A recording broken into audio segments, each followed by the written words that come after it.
You may be curious about what's expected of you on your driving test day, your practical driving test day in the UK, and you may just be wondering what's expected of you and what you're going to bring along. Stay glued with me to the end of this video as I put you through what you need to know on what's going to happen on your test day. You're welcome back to my channel. My name is Tola. To my returning viewers, thank you very much for always coming back to watch my channel. And to my new viewers, thank you very much for coming, and I hope you enjoy this channel.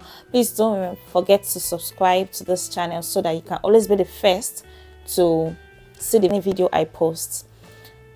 So firstly, I just want to talk about bringing a car. At this point on your driving test day, I believe you have concluded on the vehicle you have to bring, either that of your driving instructor or your personal car, because the DVSA is not going to provide any vehicle for you, and this vehicle must have the learner plate on, L plate on.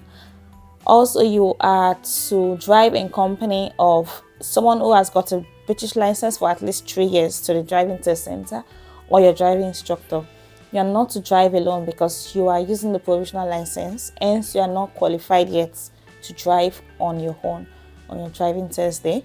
And remember to bring your provisional license, because if you didn't bring it along, you're not going to go ahead with the test. It's your ID document for your exam day. Bring your provisional license. Do not go late, because if you go late, you may be tensed when you get there and it may affect your test on that day. You are also advised to dress confidently to boost your morale and build your confidence while you're driving. And when you get there on time, you are going to be ushered to sit at a reception to wait for your examiner. And your examiner will come to you probably after some minutes, or could be immediately, and you'll be expected to sign some documents. Some of it says, are you consenting to this test? Are you sure you are insured with this vehicle? Is this car insured? Does it have a valid MOT? Is it taxed? Because if all of this is not in check, you cannot drive this vehicle. Another one is you have to bring your rear view mirror, an extra one for the examiner. So he or she's going to check with you to see if you've got an extra rear view mirror.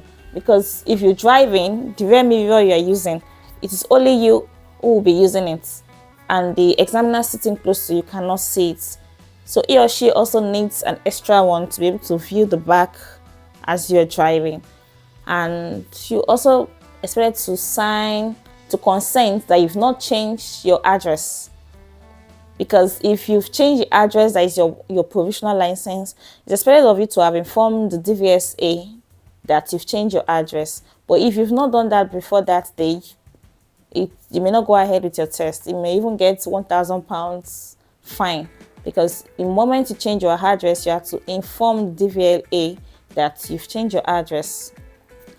And so all of this, you just have to consent that you are still living in that address, your vehicle is insured, your vehicle is taxed, you've got an extra rear view mirror, and all of that. And thereafter, your examiner is going to take you outside to check around your vehicle.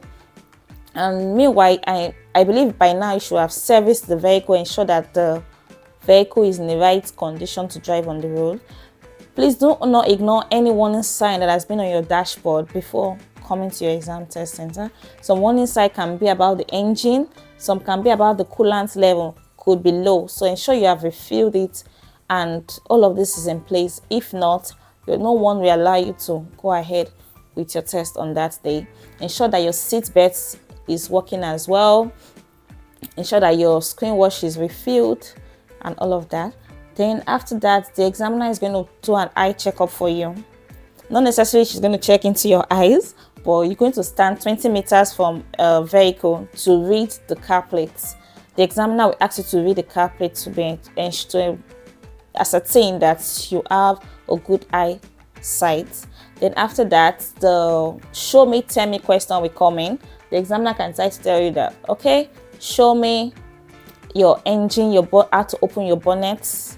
You may need to tell the examiner how you're going to know when the engine oil is low, or how the screen wash is low, how the coolant level is low. All of that you need to prepare. You're going to see these questions on Google. When you check on Google, the frequently asked questions, show me, tell me question on the UK driving practical test day is going to bring them out. Another question is, how will you know if your brake lights are working? So all of those questions you have to prepare yourself, and then thereafter the examiner will say, okay, can we go ahead with the lesson? So you put on your seatbelt and you're expected to drive. The first section is usually the independent driving section. You're going to be asked to drive for about 20 minutes with the Google map on your own without any instruction from the examiner, and she'll be watching you. And during this time, you're expected to check your speed to ensure that you're within the speed limit, to look at your mirrors.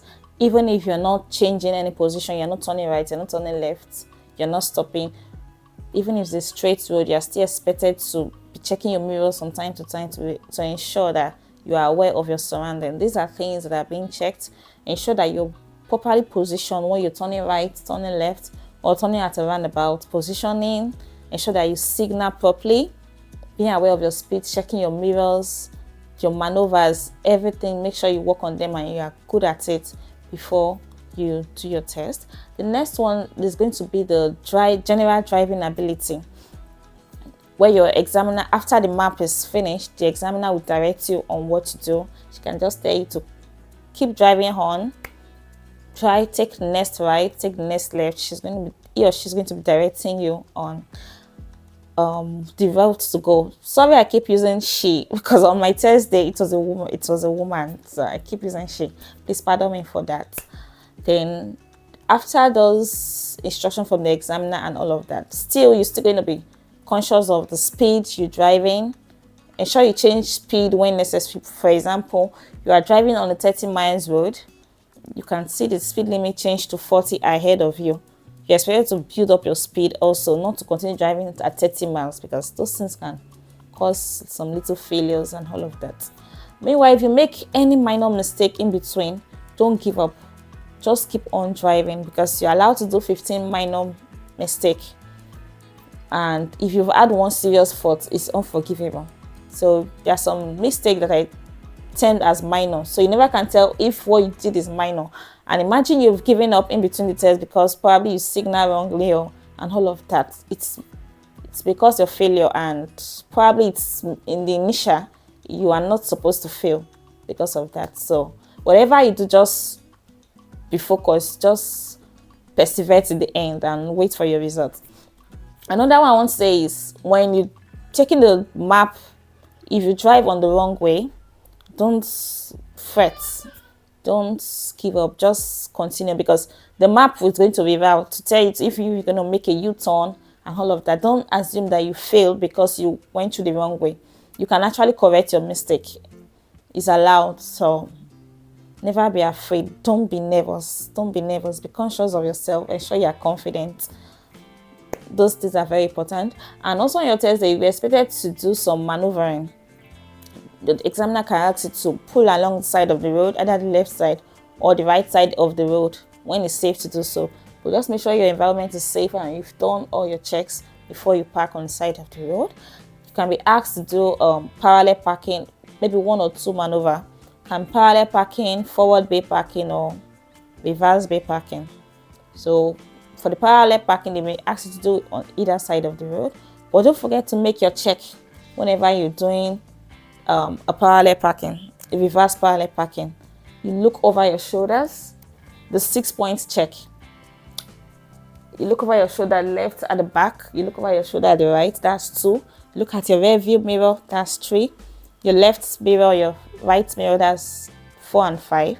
Then after all this check, you look at your right mirror again, that's the 6th time to be confirmed. And when you're driving out of the road after parking, you do all of this check. It's very important, because if you don't do it, what if a cyclist is coming on the side and you couldn't? So all of that, so it's key. It's very, very, very important. You sometimes may be asked to do a 2-car length reverse after parking, to do a 2-car length reverse, such that the space ahead, another vehicle can be able to park in between both of you. Maybe ask to do a forward bay parking, maybe park into a complex, and she'll tell you park anywhere you like, and you must ensure that you are not in the line. You are properly parked in the bay, and the reverse parking as well. Make sure you do your 6-point check in all of these things and trafficate properly. Even if you are reversing, ensure that you trafficate. You look back, you trafficate left if you are reversing to the left, not only forward. And I hope you understand what I'm trying to say. And after all of those things, the examiner will tell you to drive back to the test center. He or she's going to direct you on how to get the driving test center. Don't worry about, oh, I don't know the way and all of that. No, they're going to direct you. And after getting to the test center, within 5 minutes inside the vehicle, you'll be informed what the outcome of your test is. So if you passed, and I wish you passed, if you passed, you'll be also allowed to do some checks, some documentation, some signing, consenting to some of all this. I can't remember the question, but you do some documentations, and the examiner will tell you that your driving license will come within 3 weeks. For me, mine came in 4 working days. So yours will come a bit earlier or a bit late, so never be too worried. But on that very day, you're going to be given your driving test certificate, not your driving license. And with it, you can drive from that day, even if your license has not come on yet. So thank you very much, and I hope this little point of mine helped you, and I wish you success on your driving test day. Please don't forget to subscribe to my channel if you find this video valuable, and put a thumbs up to my channel. Thank you.